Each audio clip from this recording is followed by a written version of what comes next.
வணக்கம். இஸ்ரேல் மீது ஈரான் தாக்குதல்களை துவங்கியிருக்கிறது. கிட்டத்தட்ட 200 ஏவுகணைகளை ஏவி அது தாக்குதல்களை துவங்கியிருக்கிறது. இஸ்ரேலும் பதிலுக்கு எக்கணமும் தாக்குதல்களை துவங்கலாம் என்று எதிர்பார்க்கப்படுகிறது. இஸ்ரேல் மீதான இந்த தாக்குதல்களின் ஆரம்ப புள்ளி என்ன என்பதை விரிவாக பார்க்கலாம். இஸ்ரேல் பிரதமர் பெஞ்சமின் நேத்தன்யாகு ஐநா சபையில பேசியிருக்கிற பேச்சு உலக அரங்கில கவனிக்கப்படுது. அவர் பேசியிருக்கிற பேச்சுடைய சாராம்சம் என்னன்னா, இஸ்ரேல் அமைதியை தான் விரும்புது. கடந்த 2023 அக்டோபர்ல இஸ்ரேல் மீது தாக்குதல் நடத்தப்பட்டு பிணை கைதிகளா பிடித்து செல்லப்பட்ட இஸ்ரேலியர்களை விடுவித்து விடுங்கள். இஸ்ரேல் அமைதியை நிலைநாட்டும். தொடர்ந்து இஸ்ரேல் மீது தாக்குதல்கள் நடத்த துணிகின்ற ஹமாஸ் மற்றும் ஹிஸ்புல்லா தீவிரவாத அமைப்புகள் கடுமையாக தாக்கப்படுவார்கள். அந்த தீவிரவாத இயக்கங்களுக்கு உதவி செய்கின்ற ஈரான் உள்ளிட்ட மற்ற மிடில் ஈஸ்ட் நாடுகளுக்கும் கடும் எச்சரிக்கை விடுத்திருக்கிறார். மேலும் ஐநா சபையிலேயே இஸ்ரேல் மீதான அவதூறுகளை பரப்புவதும் இஸ்ரேல் ஏதோ இன ஒழிப்பு நடவடிக்கையில் ஈடுபட்டிருக்க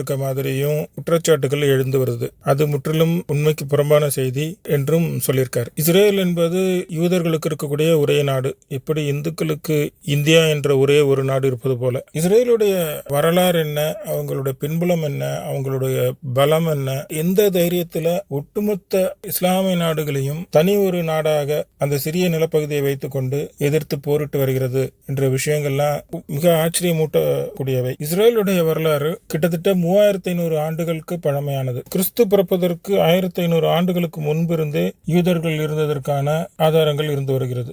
மெசஞ்சர் ஆஃப் காட், அதாவது தேவதூதர் என்று சொல்வார்கள். அந்த வகையில 3 தேவதூதர்கள் மிக முக்கியமானவர்கள். ஒருவர் மோசஸ், அவரை பற்றி யூத மதத்திலும் குறிப்பிடப்பட்டிருக்கு, கிறிஸ்தவ மதத்திலும் குறிப்பிடப்பட்டிருக்கு, இஸ்லாமிய மதத்திலும் குறிப்பிடப்பட்டிருக்கு. இன்னொருவர் ஜீசஸ், அவரை பற்றி யூத மதத்திலும் குறிப்பிடப்பட்டிருக்கிறது, கிறிஸ்தவ மதத்திலும் குறிப்பிடப்பட்டிருக்கு. இன்னொருவர் முகமது, அவர் 610 AD, அதாவது கிறிஸ்து பிறந்து 610 ஆண்டுகளுக்கு பிறகு தோன்றியவர். அவரை தேவதூதராக வாட்டிக்கன் ஏற்றுக்கொண்டது. ஆனால் முகமது நபி என்று சொல்லக்கூடிய இஸ்லாமிய தேவதூதரை ஒரு தேவதூதராக யூதர்கள் ஏற்றுக்கொள்ளவில்லை.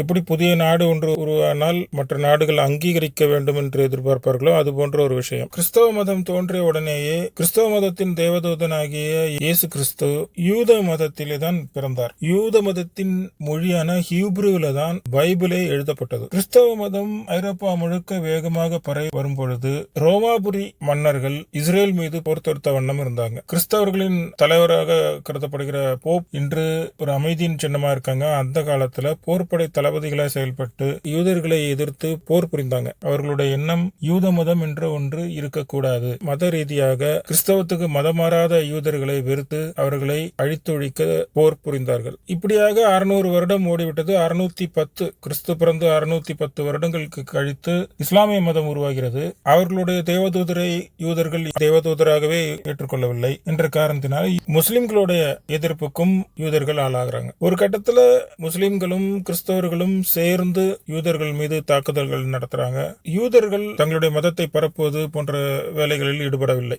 யூதர்கள் ஒரு தனி ஒரு இனமாக இருந்தாங்க. அந்த இனம் போர்களின் காரணமாக உலகெங்கும் தஞ்சம் புகுந்தாங்க. இந்த காலகட்டத்தில் அவங்களுடைய மொழியான ஹீப்ரு அழிந்து போகிறது. ஹீப்ரு மொழி யூதர்களுடைய மொழி. அந்த மொழியே அழிந்து போகக்கூடிய காரணத்தினால அதை பேசக்கூடிய நபர் யாருமே இல்லாத அளவிற்கு, என்ன பல்வேறு நாடுகளுக்கு அவங்க தஞ்சம் புகுந்து போறாங்க. ஜெர்மனிக்கு போறாங்க, அமெரிக்கா போறாங்க. அங்கெல்லாம் போய் ஒரு அகதி மாதிரி வாழ்ந்து வர்றாங்க. அவங்களுக்கு உள்ளுக்குள்ள தொடர்ந்து அந்த எண்ணம் இருந்துட்டே இருக்கு. தங்களுடைய நாடு, அந்த நாட்டுல போய் நாம வாழணும் என்ற அந்த தாய் மண்ணின் மீது உள்ள பாசம் அதிகமா இருந்து கொண்டே இருக்கிறது. பிற்காலத்துல உலக போர்லாம் நடக்கும்போது ஹிட்லர் யூதர்களை கொடுமைப்படுத்தி, குறிப்பா யூதர்களாக தேர்ந்தெடுத்து ஒரு அறையில் அடைத்து அவர்களை விஷவாயு கொடுத்து கொலை செய்வது போன்ற விஷயங்கள் எல்லாம் நடந்தது. உலகெங்கும் யூதர்கள் மீதான வெறுப்பு தொடர்ந்து இருந்தது. ஒரே காரணம், அவங்க கிறிஸ்தவர்களாகவோ முஸ்லிம்களாகவோ மதம் மாறாததுதான். இந்த கிறிஸ்தவ மதத்துக்கும் முஸ்லிம் மதத்துக்கும் உள்ள ஒரு குறிக்கோள் என்னன்னா, உலகம் முழுக்க தங்களுடைய மதம் மட்டுமே இருக்கணும், மற்ற மதங்கள் எதுவும் இருக்கக்கூடாது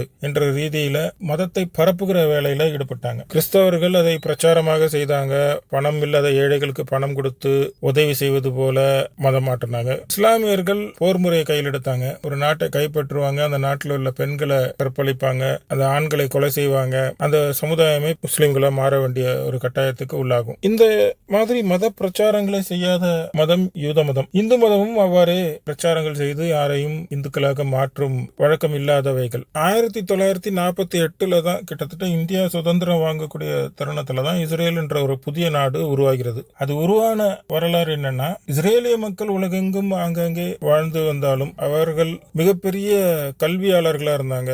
உலகத்துல நிறைய நோபல் பரிசு வாங்கியிருக்காங்க. மிகப்பெரிய அறிவியல் ஆராய்ச்சியாளர்கள் ஐன்ஸ்டீன் உட்பட பல அறிவியல் ஆராய்ச்சியாளர்கள் இஸ்ரேலியர்களா இருந்தாங்க. அமெரிக்காவுடைய அரசியல்ல இன்னைக்கு இஸ்ரேலிய யூதர்களுடைய ஆதிக்கம் இருக்கிறது. அதனாலேயே அமெரிக்காவுடைய ஆதரவு தற்போதைய இஸ்ரேல் நாட்டுக்கு இருக்கு. திரும்ப இஸ்ரேல் உருவான வரலாறு என்பது மிக ஒரு நீண்ட நெடிய பயணமாக இஸ்ரேலியர்கள் தற்போது இருக்கக்கூடிய இஸ்ரேல் பகுதியில போய் சிறு சிறு குழுக்களாக சென்று குடியேறினாங்க. அவங்க விட்டு சென்று பல ஆண்டுகள் ஆகிவிட்ட காரணத்தினால அந்த பகுதியில பாலஸ்தீன் என்ற புதிய நாடு உருவாகி அங்க இஸ்லாமியர்கள் இருந்து வந்தாங்க. அவர்கள் இருக்கக்கூடிய லெபனான் போன்ற பகுதிகள் எல்லாம் கிறிஸ்தவ நாடுகளாக இருந்தது. 1970 வரைக்கும் லெபனான் ஒரு கிறிஸ்தவ நாடு. பின்னர் ஏற்பட்ட போர் காரணமாக நடந்த குழப்பங்களுக்கிடையே அந்த நாடு முஸ்லிம் நாடாக இன்று இருக்கிறது. முஸ்லிம்கள் மதத்தை பரப்பி நாடு பிடிக்கிற வேலையில் ஈடுபட்டு மலேசியா, இந்தோனேஷியா வரைக்கும் இஸ்லாமிய நாடுகளாக மாற்றி வச்சிருக்காங்க. கிறிஸ்தவர்கள் பொறுத்த வரைக்கும் உலகெங்கும் ஆஸ்திரேலியா, நியூசிலாந்து, ஆப்பிரிக்க நாடுகள்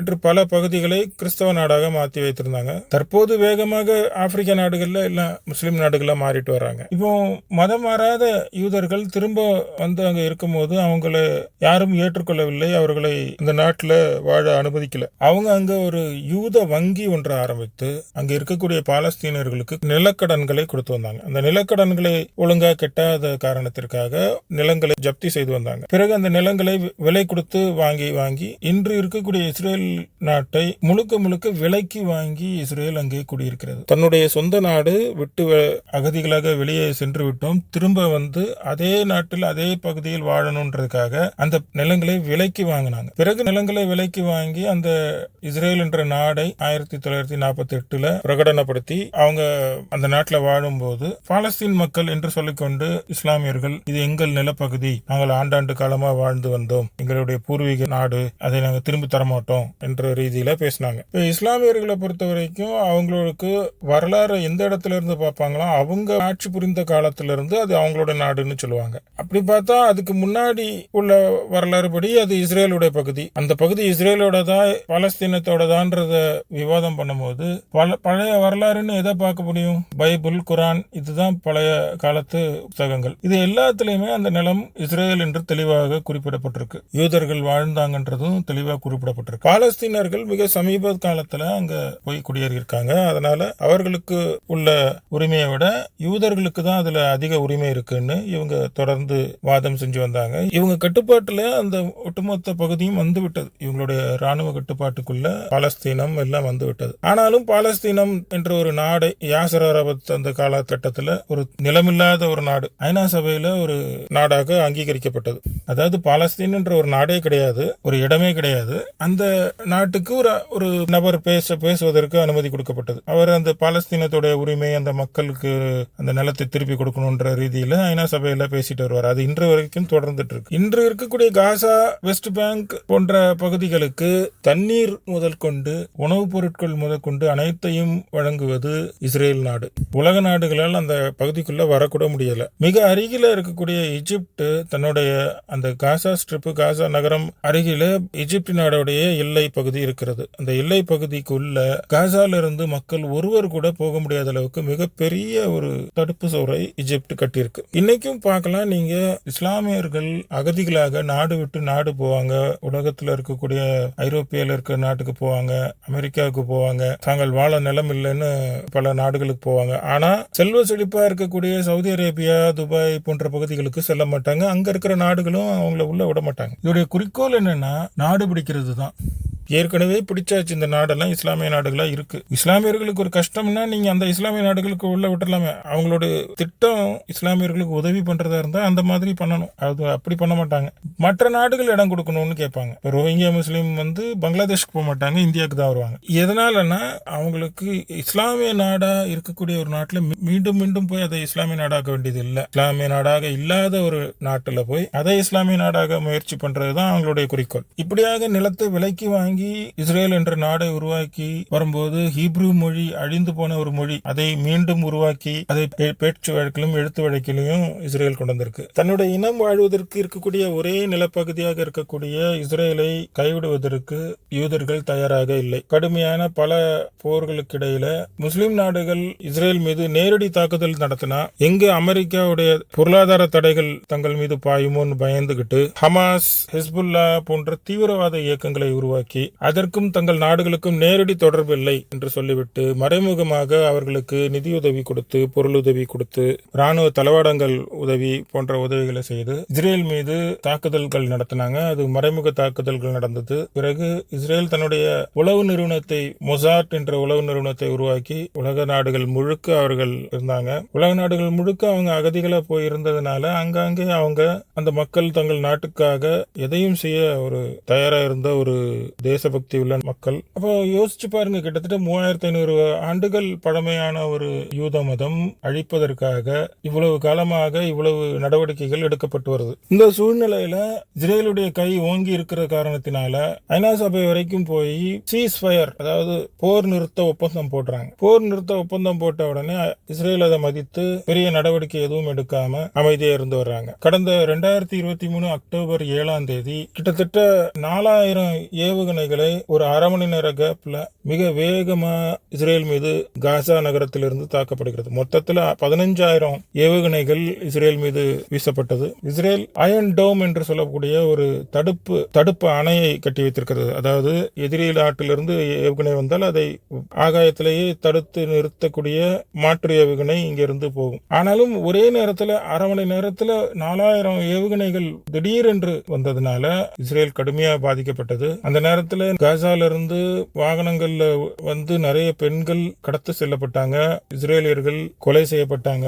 கொடூரமான முறையில் துண்டு துண்டா வெட்டி வீடியோக்கள்லாம் நீங்க பார்த்திருப்பீங்க. இது சீஸ் ஃபயர் என்று சொல்லக்கூடிய போர் நிறுத்த ஒப்பந்தத்தை மீறி இந்த மாதிரி தாக்குதல் நடத்திய பிறகு பதிலுக்கு இஸ்ரேல் தாக்குதல் நடத்த வேண்டிய கட்டாயத்துக்கு ஆளானது. அவங்க தாக்குதல் நடத்தும் போது காசாவில் இருக்கக்கூடிய குடிமக்களை, குறிப்பாக பெண்களை, குழந்தைகளை ஒரு கேடயமாக பயன்படுத்தியது ஹமாஸ் தீவிரவாத இயக்கம். இஸ்ரேல் தன்னுடைய பெண்களை, குழந்தைகளை காப்பாற்றுவதற்காக முன்னிலையில் நின்று போராடும் போது பெண்களை முன்னாடி நின்று பின்னாடி மறைந்திருந்து தாக்குவதை ஹமாஸ் செய்தது. இது எவ்வளவு பெரிய ஒரு அயோக்கியத்தனம், எவ்வளவு பெரிய கோழைத்தனம்னு நீங்களே புரிஞ்சுப்பீங்க. இந்த வேலையை செஞ்சது மட்டும் இல்லாம உலகெங்கும் பாலஸ்தீனிய மக்களுக்கு ஆதரவாக போராட்டங்கள் நடந்தது. ஏதோ இஸ்ரேல் காசா பகுதியில் இருக்கக்கூடிய பாலஸ்தீனியர்களை ஒட்டுமொத்தமாக கொலை செய்வது போல சித்தரிக்கப்பட்டது. உண்மை என்னன்னா அந்த இடத்துல இருந்து தான் போர் தொடுக்கிறாங்க இஸ்ரேல் மீது. இஸ்ரேல் ஏற்கனவே ஒரு சின்ன பகுதி, அதை விட சின்ன பகுதி காசா. அந்த காசாவுக்கு எப்படி அவ்வளவு ஏவுகணைகள் வந்துச்சு? அருகில் இருக்கக்கூடிய எகிப்து தன்னுடைய எல்லையை மிகப்பெரிய சுவர்களை கட்டி மூடி வச்சிருக்கு. காசாவுடைய நகரத்துக்கு அடியில மிகப்பெரிய சுரங்க பகுதி இருப்பதை இஸ்ரேல் கண்டுபிடிச்சிருக்காங்க. அதாவது நியூயார்க் மெட்ரோ ட்ரெயின் அந்த நெட்வொர்க் அண்டர் கிரவுண்ட்ல ஓடுது. அதை விட பெரிய நெட்வொர்க் காசா நகரத்துக்கு அடியில தீவிரவாத இயக்கத்துக்காக ஏவுகணைகளை மறைத்து வைப்பதற்கு இது போன்ற வேலைகளுக்கு அவங்க ஈடுபட்டிருக்காங்க. காசா பகுதியில மக்கள் வாழாதீங்க, வெளியேறுங்கன்னு இஸ்ரேல் பல முறை வழிவிட்டு அவங்க பெண்கள், குழந்தைகள், சாதாரண மக்கள் வெளியே செல்வதற்கு வழிவிட்டாலும் இது எங்கள் நிலப்பகுதி, நாங்க போக மாட்டோம்னு சொல்லி அந்த நிலத்திலேயே பாலஸ்தீனியர்கள் வாழ்வதாக காட்டிக்கொண்டு அங்கே போர் நடவடிக்கைகள்ல ஈடுபட்டிருக்காங்க. அவங்க சாதாரண மக்கள் இல்ல, போர் நடவடிக்கைக்கு ஆதரவாக இஸ்லாமியர்கள் அங்கே இருந்து செயல்படுறாங்க. இப்ப இஸ்ரேலுக்கு வடக்கு பகுதியில் இருக்கக்கூடிய லெபனான், அது ஒரு கிறிஸ்தவ நாடாக இருந்து 1970களில் ஒரு இஸ்லாமிய நாடாக மாற்றப்பட்ட ஒரு நாடு.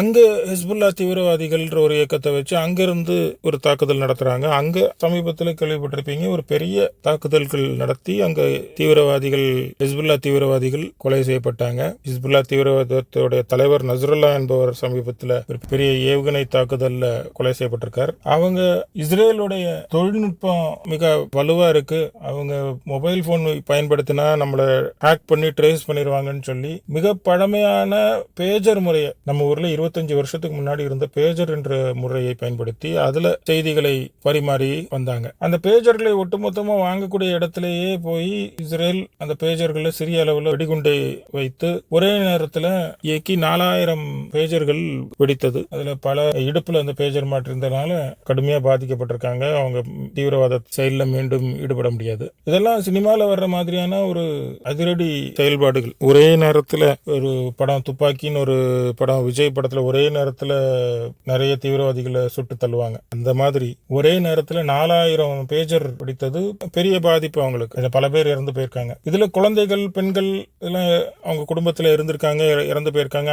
அதற்கெல்லாம் சில பேர் பேசியிருக்காங்க அதெல்லாம் தவறு அப்படின்ட்டு. ஒரு தீவிரவாதி குடும்பத்துல இருந்தா இதெல்லாம் நடக்கத்தான் செய்யும். நம்ம ஊர்ல இப்போ என்கவுண்டர் செய்யும் போது இந்த குடும்பத்துல இருக்கவங்க ரொம்ப வருத்தப்படுவாங்க. அதெல்லாம் அந்த மாதிரி தீவிரவாதிகளுக்கு ஆதரவாக பேசுபவர்களை நம்ம தீவிரவாதிகள்னே சொல்லிடலாம். இப்போ ஜனநாயக ரீதியில தேர்ந்தெடுக்கப்பட்ட ஆட்சி முறையை கொண்டது இஸ்ரேல். இந்த தீவிரவாத அமைப்புகளுக்கு ஏது ஜனநாயகம்? அவங்க எப்படி தலைவர்கள்னு சொல்றீங்க? அவங்களுக்கு எப்படி குடும்பம் இருக்கு, குழந்தை இருக்குன்னு அவங்களுக்கு ஆதரவா பேசுறதை நம்ம ஏற்றுக்கொள்ள முடியாது. இப்போ நெதன்யாகு ஐநா சபையில பேசியிருக்கிறதோடைய சாராம்சம் இது எங்க போய் முடியும் அப்படின்னா, வருகிற அக்டோபர் 7ஆம் தேதி. ஏன்னா இஸ்ரேல் எப்பவுமே சொல்லி அடிக்கக்கூடிய ஒரு நாடு. எனக்கு ஒன்று தவறு செய்தால் நான் விடமாட்டேன் என்று சொல்லி தாக்குதல்களை நடத்தக்கூடிய ஒரு நாடு. அந்த வகையில அக்டோபர் 7ஆம் தேதி வருகிறது. வெகு விரைவில் பெரிய நடவடிக்கையை எதிர்பார்க்கலாம். ஏற்கனவே ஈரானுடைய அதிபர் எங்க இருக்கிறாருன்னே தெரியல, மறைந்து பதுங்கு குழியில வாழுவதற்காக போயிட்டார். ஒரு நாட்டுடைய அதிபர் ஈரானுடைய சைஸ் மேப்ல எடுத்து பாத்தீங்கன்னா அது ரொம்ப பெரிய நாடு. அவங்க கிட்ட